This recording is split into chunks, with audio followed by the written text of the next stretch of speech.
So మనం ప్రతిసారి ఖైరతాబాద్ పెద్ద వినాయకుడు అనుకుంటాం కదా. సో అంతకు మించి ఉంది.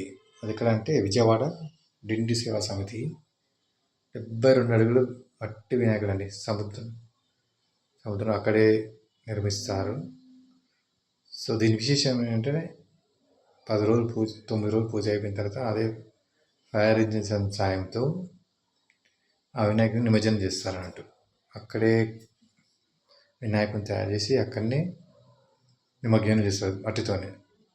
సో ఇలాంటివి మేము చూడాలనుకుంటే యూట్యూబ్లో చూడొచ్చు. డిండి సేవా సమితి వాళ్ళు ప్రతి ఇయర్ చేస్తారు. ఈసారి 72 అడుగులు వేశారు.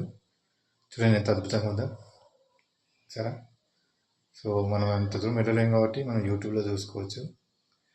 సో పైన మన బ్రదర్ ఛానల్